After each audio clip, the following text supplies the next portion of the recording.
주님께서 여러분과 함께 마테오가 전한 거룩한 복음입니다. 16장 13절에서 20절까지의 말씀입니다. 예수님께서 가이사리아 필리피 지방에 다다르시자 제자들에게 사람의 아들을 누구라고들 하느냐고 물으셨다. 제자들이 대답하였다. 세례자 요한이라고 합니다. 그러나 어떤 이들은 엘리야라고 하고 또 어떤 이들은 예레미야나 예언자 가운데 한 분이라고 합니다. 예수님께서 그러면 너희는 나를 누구라고 하느냐 하고 물으시자 시몬 베드로가 선생님은 살아계신 하느님의 아드님 그리스도이십니다 하고 대답하였다. 그러자 예수님께서 그에게 이르셨다. 시몬 바르요나야, 너는 행복하다. 살과 피가 아니라 하늘에 계신 내 아버지께서 그것을 너에게 알려주셨기 때문이다. 나 또한 너에게 말한다. 너는 베드로이다. 내가 이 반석 위에 내 교회를 세울 터인즉 저승의 세력도 그것을 이기지 못할 것이다. 또 나는 너에게 하늘나라의 열쇠를 주겠다. 그러니 네가 무엇이든지 땅에서 매면 하늘에서도 매일 것이고 네가 무엇이든지 땅에서 풀면 하늘에서도 풀릴 것이다. 그런 다음 제자들에게 당신이 그리스도라는 것을 아무에게도 말하지 말라고 분부하셨다. 주님의 말씀입니다. 모두 앉아주십시오. 찬미 예수님, 마스크를 쓰고 강론을 해본 적은 없는데 하다가 정 숨이 막히면 마스크를 벗겠습니다. 지난 연중 14주일 날 강론이 시대의 징표였습니다.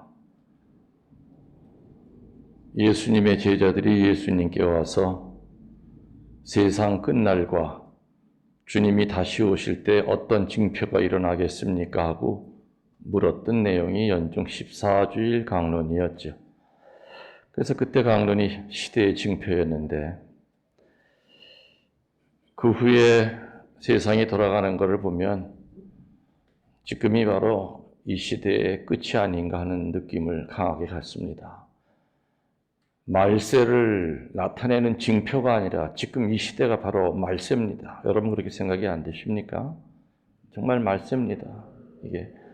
그리고 아마 이런 현상은 절대로 나아질 거라고 저는 생각이 안 듭니다.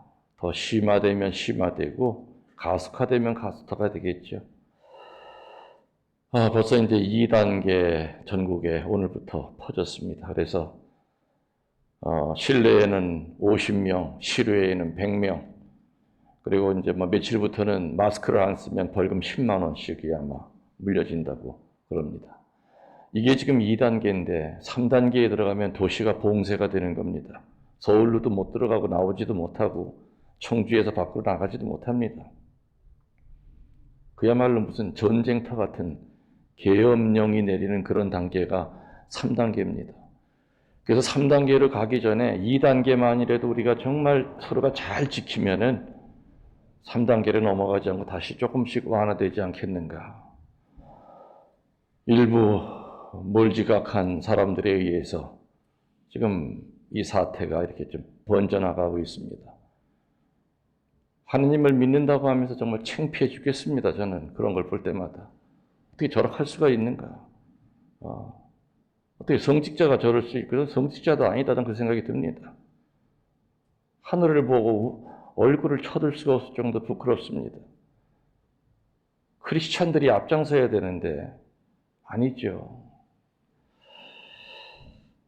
그래서 지금은 우리가 앞으로 더 심한 고통을 받을 것이냐, 더 큰 불편을 겪을 것이냐는 지금 기로에 서 있습니다. 오늘부터. 그래서 여러분들도 가능한 한 외식하지 마세요. 하지 말라는 걸 하지 마시고 가능한 한 대면이 아니라 비대면으로, 그리고 어떤 일이 있어도 마스크 벗지 마시고 이거 지키지 않으면은 미국처럼 되고 브라질처럼 되고 인도처럼 됩니다. 걷잡을 수 없습니다. 지금 무증상 증상자들이 워낙 한 20% 이상이 된다고 하니까 몰라요. 지금 이 중에도 무증상자들이 있을지도 모르는 얘기예요. 아무도 모르는 얘기예요. 그거는 검사를 안 받아봤을 뿐이지. 그래서 이러한 두려움과 힘듦이 다시 이 나라를 올바로 세우는데 큰 힘이 되어야 된다고 저는 생각이 듭니다. 그래서 어제 오후에 오후에 2단계가 전국으로 이제 발령이 되면서 바로 우리도 긴급 회의를 해서 성당 밖에서 미사를 드리고, 새벽 미사랑 저녁 미사 나오는 사람들 50명이 넘어가면 저 밑에 지하에서 몇십 명은 하자. 어떤 실내에서는 50명이 넘어가면 안 됩니다. 아마 각 공무원들은 아마 여기저기 다니면서 지금 사진을 찍고 조사를 하고 있을 거예요. 그래서 아까 내 방에서 들어보니까 그늘에 가더라도 좀 간격을 띄어 앉으십시오 하고 자꾸 총무님이 얘기하는데 좀 말을 잘 안 듣나 봐요.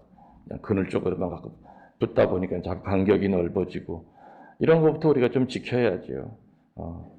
햇빛 조금 더 쐬고 빨리 안정이 되는 게 낫지, 나 혼자 그늘에 있다가 나라가 망가지는 걸 우리가 어떻게 보겠습니까? 저도 지금 엄청 힘이 듭니다. 이게 계속 떠들어야 되니까 숨이 탁탁 막히고 현기증이 일어나지만은 그래도 저는 그냥 마스크를 쓰고 오늘 해보려고 결심을 하고 나왔습니다.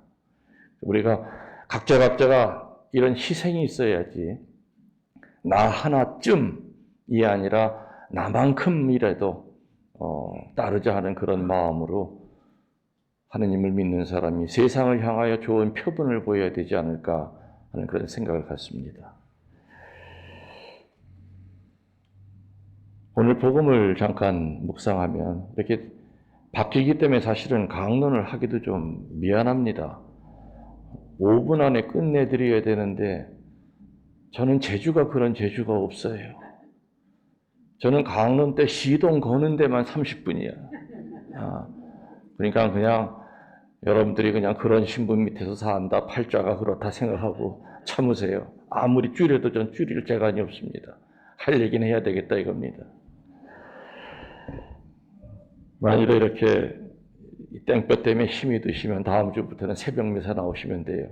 보좌 신부는 재주가 좋아서 5분 안에 끝내니까 강론은. 세상에 나 그런 은사가 없어. 저는 강론 줄이는 은사가. 서목을 하면서 나 자신에게 질문을 던집니다. 여러분들에게 던지는 질문이 아니라 나 혼자 스스로 이렇게 질문을 많이 던집니다. 어떤 질문이냐?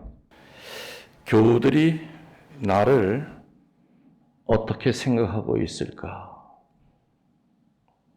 또 예전에 사목하던 성당의 신자들 기억 속에 어떤 사제로 남아 있을까?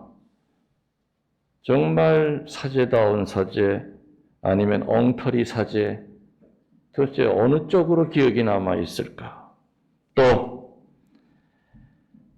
긴 세월 동안 내가 설교했던 그 무수한 하느님의 가르침이 과연 얼마나 신자들에게 심어져서 열매를 맺었을까? 혼자 있다 보면 이제 이런저런 생각을 하면서 저에게 질문을 던집니다. 오늘 그래서 저는 예수님의 마음을 이렇게 충분히 헤아려 볼 수가 있습니다. 죽음을 앞두시고 사람들이 과연 당신이 누구인지를 어떻게 알고 있는가 하는 것에 대한 그 궁금증이 예수님은 분명히 있었을 겁니다. 이제 세상 떠나실 때가 됐고 3년 동안 보여주신 말씀과 수많은 기적을 통해서 당신이 어떤 분인지를 보여주었건만 과연 사람들은 얼마나 이해하고 있을까? 물론 예수님도 알고 계셨습니다. 대부분의 사람들은 병 고치러 쫓아왔고 마귀 뛰러 쫓아왔고 메시아이건 아니건 그건 별 문제가 아니었습니다. 거의 예수님을 쫓아다녔던 그 수많은 사람들의 대부분은 기복이었습니다. 해결해달라 이겁니다. 예수님은 그걸 알고 있었지만 그래도 사람들이 어떻게 빨리 앉으셔, 빨리.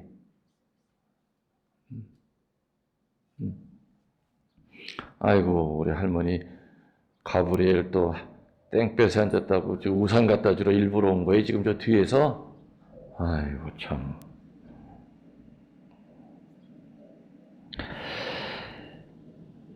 마치 몇 년 동안 열심히 일한 신부가 그곳을 떠나면서 자기가 오기 전보다 새롭게 성화된 그 모습을 확인하고픈 마음과 같았을 겁니다. 그래서 예수님이 오늘 먼저 사람들이 나를 누구라고 하더냐 하고 묻습니다. 그러니까 뭐라 그럽니까? 제자들이 세례자 요한이라고 합니다. 엘리야라고 합니다. 예레미야라고 합니다. 그 얘기를 듣고 예수님은 실망하셨을까요? 아니면 기쁘셨을까요? 예수님이 원하던 답입니까? 아닙니까? 그러면? 네? 아니죠. 세례자 요한이나 엘리야나 예레미야는 메시아가 아니었죠. 메시아가 오시기 전에 준비하러 온 예언자 정도였습니다. 그 사람들은 예수님을 세례자 요한이나 엘리야나 예레미야 정도로 봤던 겁니다. 그 대답을 듣고 실망은 이루 말할 수 없이 컸지만 그래도 사람들은 나를 잘 몰라도 내가 뽑은 12제자 너희들만큼은 내가 어떤 존재인지를 알 것이다 하는 마음으로 제자들에게 시선을 돌리고 묻습니다. 근데 제자들 역시 사람들과 비슷한 마음을 갖고 있었어요. 내가 모시고 다니는 이분이 메시아라는 생각은 별로 없었습니다. 그냥 위대한 예언자 정도로 알고 있었기 때문에 예수님의 얼굴이 어두워지는 것을 제자들은 봤고 그 다음에 제자들에게 그럼 너희들은 너희 12는 나를 누구라고 생각하냐는 질문을 다시 던졌을 때 제자들은 시선을 피한 채 두려움의 침묵이 아마 흘렀을 겁니다. 너희는 누구라고 나를 생각하느냐? 그때 베드로가 성격답게 맏형답게 해결사 노릇을 합니다. 선생님은 살아계신 하느님의 아들 그리스도이십니다. 이 한마디에 예수님은 안도의 한숨을 쉬십니다. 적어도 12 가운데 한 사람이라도 당신이 누구인가를 제대로 알고 있었기 때문입니다. 근데 여러분들 알다시피 그 베드로의 그 입술에 그 침이 마르기도 전에 예수님을 몇 번이나 배반합니까? 3번이나 배반합니다. 그래서 예수님에 대해서 아는 것과 그 아는 것을 지키고 행하는 것은 분명히 다른 겁니다. 아무튼 선생님은 살아계신 하느님의 아들 그리스도이십니다라고 하는 100점짜리 답을 했기 때문에 예수님은 2가지의 선물을 오늘 주셨죠. 베드로에게 뭘 주셨습니까? 첫 번째, 새 이름을 주십니다. 그 이름이 뭡니까? 원래는 시몬이었는데 어떤 이름을 줍니까? 베드로. 그 뜻은 뭐지요? 반석이라는 이름을 받습니다. 이게 첫 번째 제대로 대답하는 거기에 대한 첫 번째 상입니다. 2번째로 주신 게 뭔지 압니까 혹시? 어마어마한 걸 주셨어요. 사제권을 주셨어요. 그 사제권을 통하여 천국에 들어가는 그 열쇠를 주신 거예요. 베드로는 말 한 번 잘하는 바람에 2가지의 엄청난 선물, 이름을 받았고 그리고 사제권을 받습니다. 열쇠는 곧 그에 대한 신임이면서 베드로에 대한 권한을 부여한다는 의미를 지니죠. 교회를 통치하고 사제권을 부여받는다는 것을 의미합니다. 상상할 수 없었던 큰 상을 베드로 사도는 받습니다. 그리스도가 어떤 분이 신지를 우리들이 정확히 아는 것은 우리 크리스천에게 대단히 중요한 일이죠. 그러나 더 중요한 것은 예수님에 대해서 아는 지식이 중요한 것이 아니라 예수를 증거하고 고백하는 것이 더 중요합니다. 우리들 대부분은 처음에는 예수님에 대하여 다른 사람이 알려준 지식을 가지고 삽니다. 단순히 누가 알려준 지식, 책에서 얘기하는 예수님에 대한 지식만을 가지고 살아가는 사람은 온전히 예수님을 아는 것이라 할 수가 없을 겁니다. 그건 교리적인, 상식적인 믿음이죠. 그러나 체험에서 우러나오는 예수님이 어떤 분인지를 우리는 살아가면서 고백을 해야 됩니다. 어떤 할머니에게 물었습니다. 할머니에게 예수님은 어떤 분이십니까? 하고 물었더니 그 할머니는 예수님을 쳐다보면은 시아버지 생각이 난대요. 애 못 낳는다고 그렇게 구박할 때 시아버지는 감싸줬고, 애 낳긴 낳지만 애가 안 들어서는 거예요. 옛날에 얼마나 구박을 받았겠습니까? 그래도 시아버지는 시어머니한테 혼날 때마다 따로 불러서 그렇게 위로를 해줬대요. 자기는 예수님 생각하면 자기 시아버지가 떠오른대요. 시아버지 생각하면 예수님이 떠오르고. 그래서 어떤 할머니에게 있어서 예수님은 나의 시아버지 같은 분입니다. 그 얘기 잘 아시죠? 비가 하도 안 와가지고 개신교, 천주교 전부 모여서 운동장에 모여서 비 오게 해달라고 미사를 드리고 예배를 드렸대요. 수천 명이 모여서 통성 기도를 하고 한쪽에서는 미사를 드리고 비가 올 때까지 미사 드리고 비가 올 때까지 우리 연합으로 같이 한번 기도회를 갖자 해가지고 그 동네 신부 목사들이 모여가지고 기도를 했는데 3일 4일이 돼도 하늘에는 별만 반짝반짝 거렸답니다. 그래서 다들 지쳐가고 있는데 마지막 날 갑자기 시커먼 구름이 끼더니 그냥 비가 억수같이 내리더라 이거죠.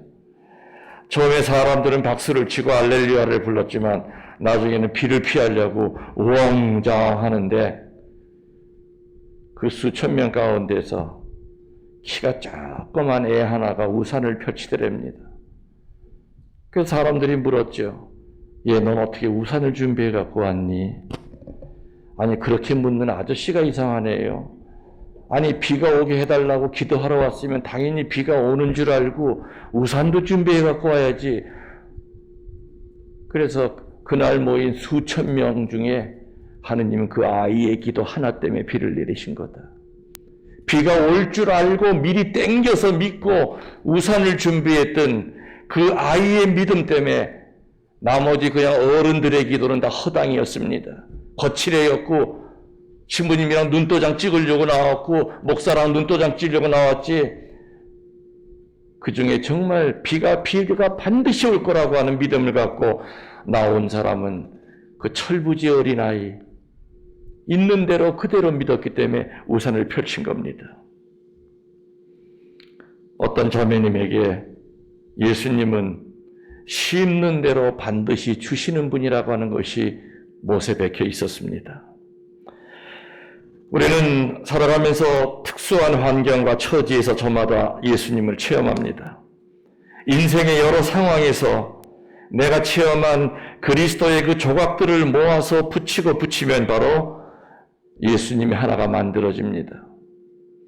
어떤 이들에게는 시아버지 같고, 어떤 이들에게는 비 주시는 분 같고, 어떤 이들에게는 병 낫게 해주는 분, 내 인생살이에서 필요할 때마다 그때마다 거저 주시는 분, 나중에 죽을 때 내가 한평생 은혜 받았던 그 조각들을 하얀 도화지에 이렇게 차곡차곡 붙여나가고 모자이크를 하면은 그때 예수님의 모습이 하나가 분명히 만들어질 겁니다.